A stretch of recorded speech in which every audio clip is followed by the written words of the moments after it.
Perseteruan pedangdut Nita Thalia dengan keluarga suami pertamanya Nurdin Ruditya rupanya belum berakhir. Atin, istri pertama Nurdin, melaporkan Nita ke Polres Metro Jakarta Pusat atas dugaan pencemaran nama baik. Sebelumnya, Atin juga melaporkan Seni Amelia, adik angkat Nita, atas dugaan pasal yang sama. Atin merasa kesal lantaran pihak Nita berkoar-koar di media sosial bahwa hasil jeripaya Nita selama menjadi biduan digunakan Nurdin untuk menafkahi istri pertama dan anak-anaknya. Baru selesai diperiksa, ya memenuhi undangan Polres Jakarta Pusat, menindaklanjuti laporan kita ya terhadap Seni Amelia hampir 1 bulan yang lalu di Polda Metro.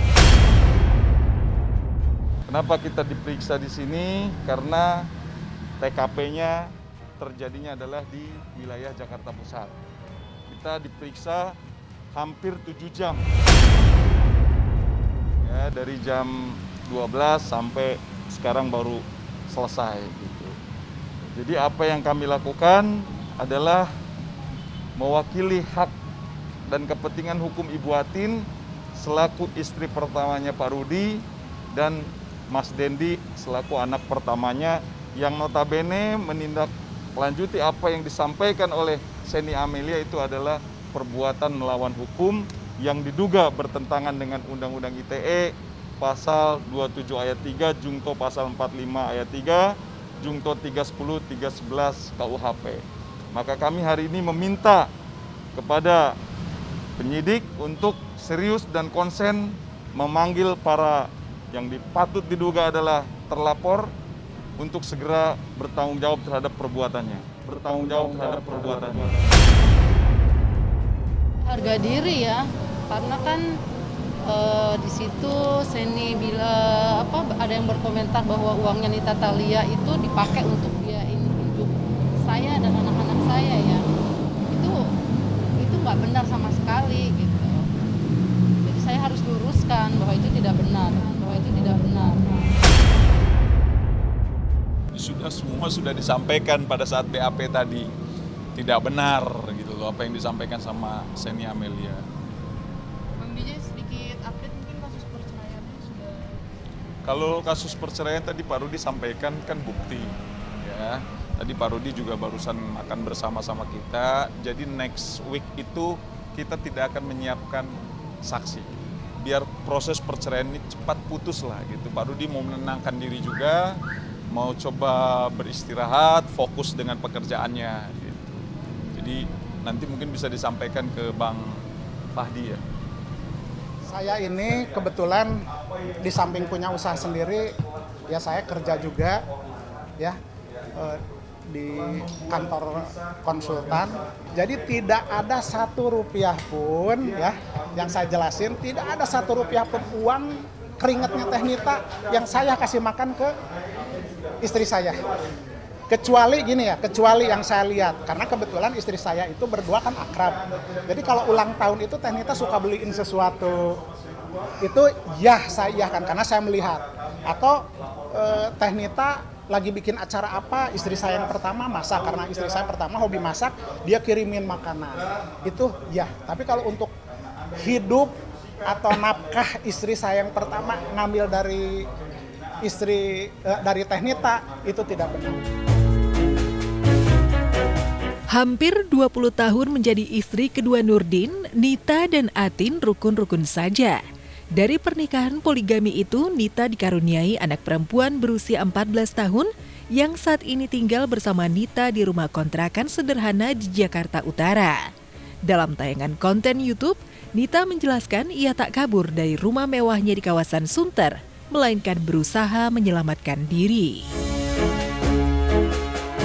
Ya, nggak masalah ya, memulai segala sesuatunya dari nol, ya mudah-mudahan ini langkah yang baik buat saya dan anak saya. Sebetulnya rumah tangga saya dengan Teh Nita itu tidak ada masalah. Saya pribadi tidak ada masalah.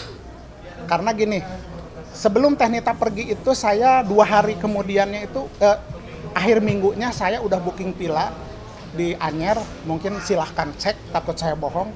Jadi kita itu mau liburan bersama. Terus ada kejadian yang membuat dia barangkali tidak nyaman. Nah, kejadiannya itu adalah saya menegur dia dengan tayangan-tayangan di medsos. Karena menurut saya itu kan sudah sudah ya berpakaiannya atau gayanya sudah di luar batas lah menurut saya ya. Makanya saya tegur sebagai suami. Jadi saya tegur baik-baik, kita bicara apa-apa, tapi ternyata dia tidak menerima. Yang akhirnya malah memilih lari dari rumah. Meski belum punya rumah dan mobil, Nita merasa bahagia karena uang dan harta bisa dicari, tapi kebahagiaan tak bisa dibeli. Ya, alhamdulillah walaupun tinggal di kontrakan, tapi saya dan anak bahagia. Lebih tenang sekarang menjalani hidup. Sejak menggugat cerai Nurdin September lalu, Nita memang rela mengalah. Sebelumnya ia sudah berulang kali menggugat cerai, tapi selalu dibujuk Nurdin agar berdamai demi anak. Tapi sekarang keputusan Nita sudah bulat. Pada sidang cerai yang digelar 1 Desember kemarin, Nita mengajukan bukti-bukti yang menunjukkan adanya konflik berlarut-larut yang tak bisa diselesaikan dengan kepala dingin. Terima kasih teman-teman media, rekan media, hari ini kami sudah menjalankan sidang di tanggal 1 Desember 2020, awal Desember yang baik menurut kami ya. Kami sudah melakukan hari ini pembuktian, yaitu dengan bukti-bukti surat sebanyak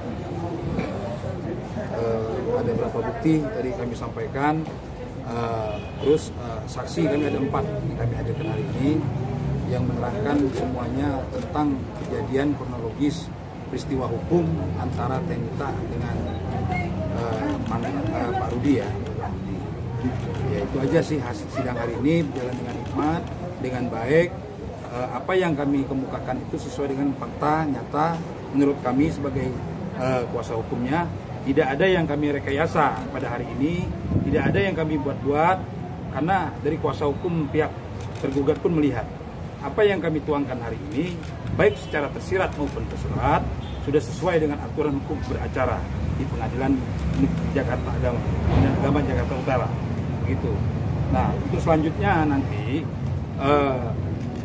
di minggu depan di tanggal 8 Desember itu dengan agenda bukti surat dengan saksi dari pihak tergugat. Artinya ada kesempatan yang sama di sini, tidak dibeda-bedakan oleh Pengadilan Agama Jakarta Utara, baik tergugat maupun penggugat. Nah, untuk itu ini masing-masing pihak memberikan hak-hak hukumnya kepada pihak-pihak yang dibelanya atau kliennya seperti itu.